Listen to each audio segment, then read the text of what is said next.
Hello everyone, I'm Smitha from the blog Smiling Colors, and today I'm making an easy code book to hand letter or journal in.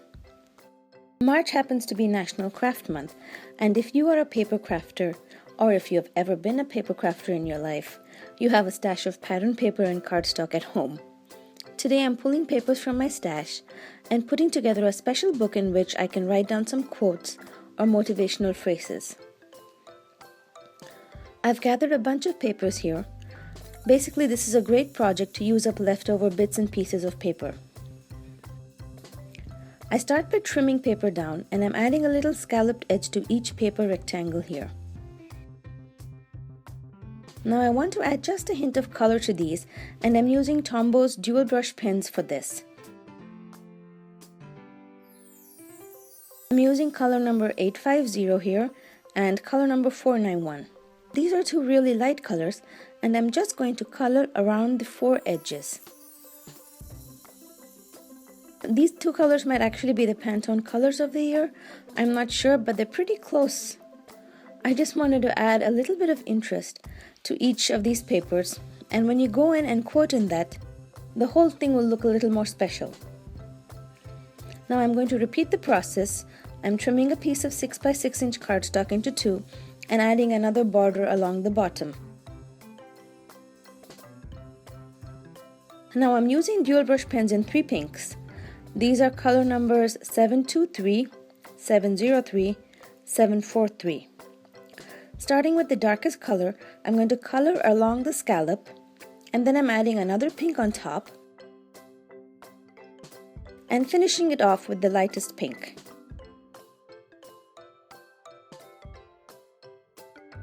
Similarly, I'm using three blues here next.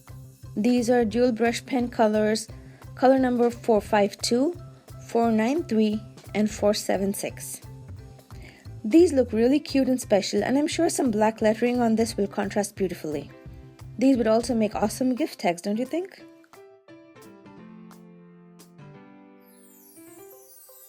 So we have 4 pages ready, and now for the shipping tag, I'm going to adhere it onto a pattern paper. I'm using mono permanent adhesive runner since it's just paper on paper that I'm adhering. I'm positioning the shipping tag towards the bottom here because I'm planning to use a large binder clip in the end to hold everything together, and I want to make sure to leave enough room for that.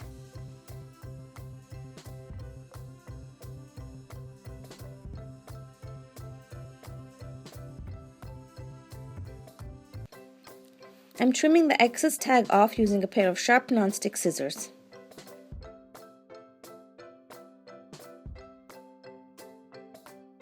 Now for this pattern paper card, I'm trimming a 4x3 inch piece of white cardstock.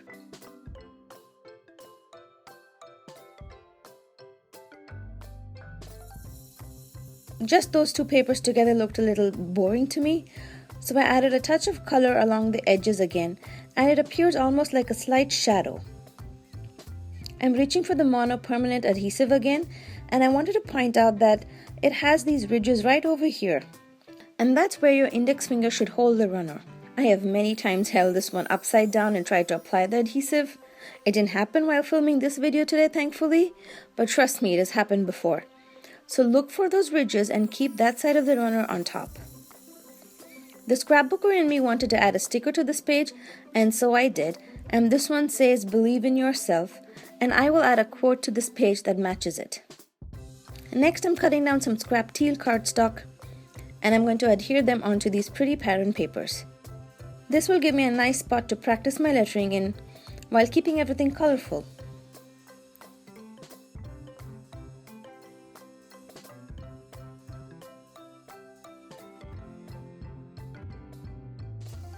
Next, I'm just trimming a whole bunch of pattern papers quickly, and some of these are solid in color, so I'm just adding it to the pile.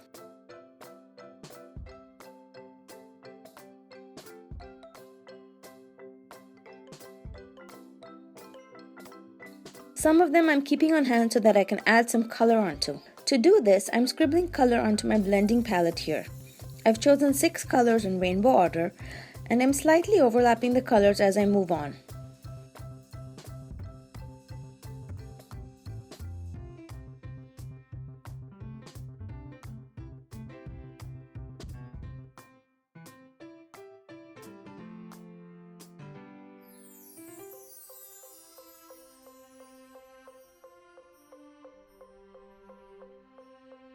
I then mist the whole thing with a few spritz of water and then quickly place my piece of pattern paper onto the palette and lift it off.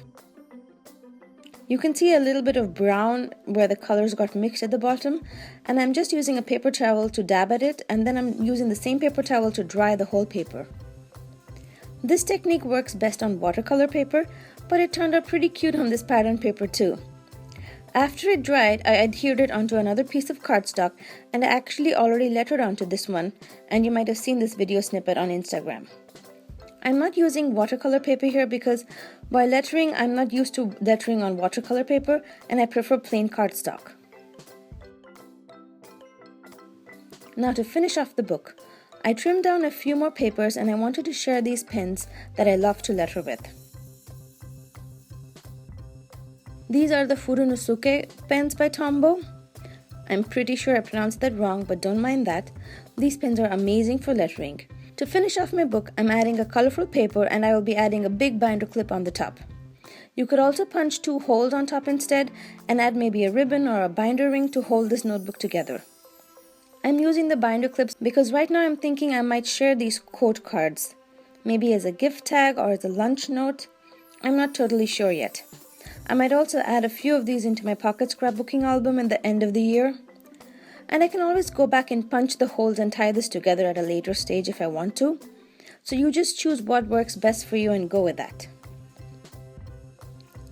I love to make my books pretty. I'm a book nerd and these shiny letters on top right here make me smile.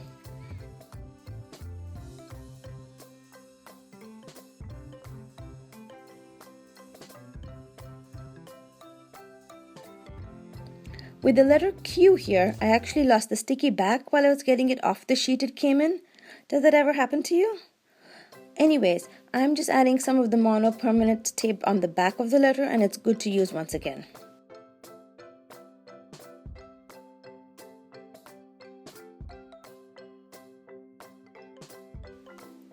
While sticking the letters down, I'm just making sure that I'm able to lay the big binder clip on top flat, because I will have it in that position when I carry this in my handbag, and I plan to carry this and just a pen everywhere, so I have a place to practice my lettering while waiting for the kids' classes to end. There are so many ways you could use a book like this. It could be a place to jot down your thoughts, your ideas, or somewhere to journal. I love that this book is so colorful, and color always makes me happy on a gloomy day, a busy day, a snowy day, well, basically every day. You can see I've already added quotes on a few of these, just to give you an idea of how I'm visioning this book.